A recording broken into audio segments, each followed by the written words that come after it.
Hello friends, आपका एक बार फिर से स्वागत है आपके अपने यूट्यूब चैनल आकांक्षा ट्यूशन में, जहां पर आपको अरिहंत नवोदय क्लास 6 का कंप्लीट सोल्यूशन मिलता है। आज के वीडियो में हम लोग पढ़ेंगे मैथ्स में चैप्टर 5, जिसमें हम लोग मासा के बारे में बात करने वाले हैं।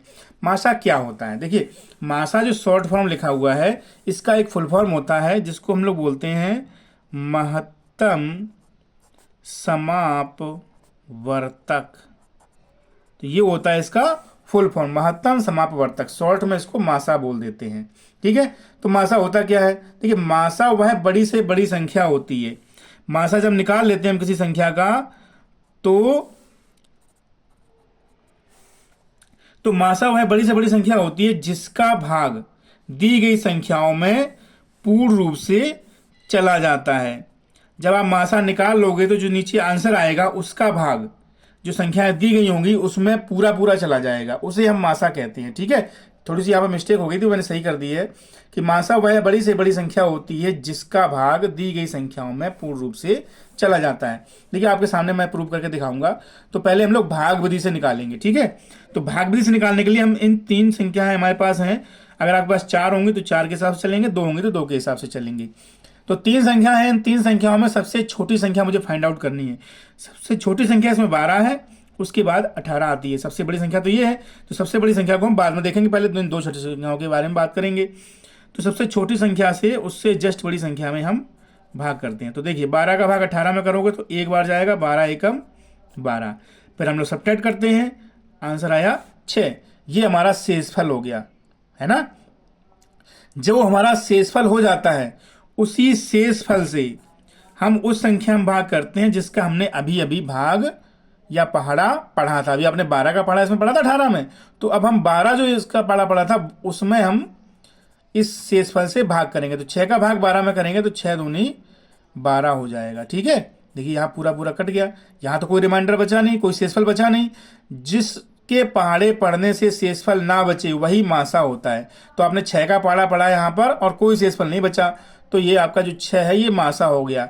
ये 6 किसका किसका मासा हो गया? 12 और 18 का मासा हो गया। ठीक है, अभी आपके पास ये संख्या और बची है 24। तो अब इसी मासा से हम 24 में भी भाग करेंगे। अगर 24 नहीं होता तो आपका 6 ही इसका मासा आंसर हो जाता। ठीक है, तो ये जो मासा आया है इसी से आप अगली संख्या में भाग करेंगे। तो 6 से आप जैसे ही 24 में भाग करोगे तो 6 चौके 24। देखिए पूरा पूरा कट गया।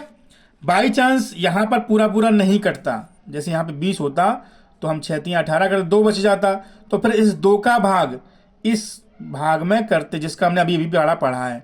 तो ठीक है, तो ये वाला मासा हो जाता। मासा वही होगा जो शेषफल को 0 0 कर देगा। तो इसके हिसाब से आपका जो मासा है वो आपका 6 हो चुका है।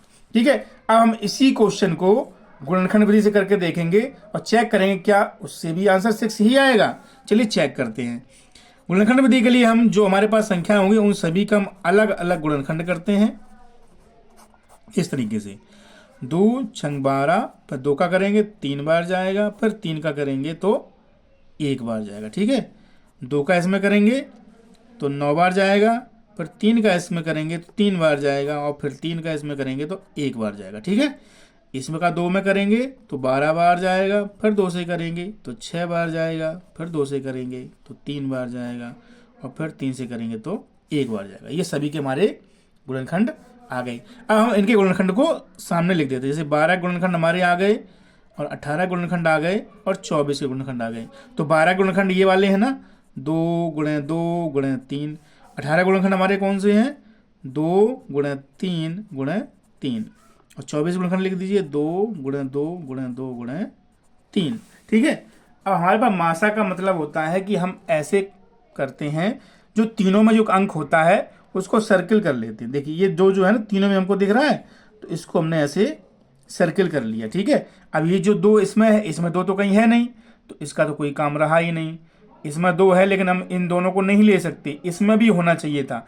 जो तीनों में होगा उसको हम सर्किल करेंगे। देखो 3 तीनों में है ये, तो हम इस 3 को भी ऐसे सर्किल कर लेंगे। ठीक है, अब ये 3 इसमें है, इसमें नहीं है, इसमें नहीं है, 2 इसमें है, इसमें नहीं है, इसमें है, तो ये बेकार हो गए हमारे। जो तीनों में होगा वही हमारा मासा होता है। ठीक है, तो 2 तो इसमें से निकल आया, इस सर्किल में से 2 निकल आया, और इस सर्किल में से 3 निकल आया।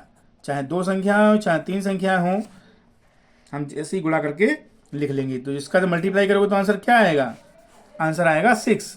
तो देखा आपने, चाहे आप भाग विधि से मासा निकालो, चाहे आप गुणनखंड विधि से मासा निकालो, दोनों का आंसर क्या आएगा? सेम ही आएगा। तो आपको इन दोनों भाग में से, दोनों विधियों में से जो विधि आपको सरल लगे वो आप अप्लाई कर सकते हैं अपने क्वेश्चंस में, ठीक है। हाँ, और मैंने यहाँ पे को परिभाषा बताई थी कि वह बड़ी से बड़ी संख्या होती है जिसका भाग दी गई संख्याओं में चला जाता है। तो जो हमारे पास जो मासा आता है ना, इसका भाग, ये जो संख्या हमारे को दी गई है इनमें पूरा पूरा चला जाएगा। देखिए 6 का भाग दोगे, 6 दूनी 12, कट गई पूरी। 6 का 18 में दोगे, 6 3 18, कट गया पूरा। 6 का 24 में दोगे तो 6 चौके 24, पूरा पूरा कट गया।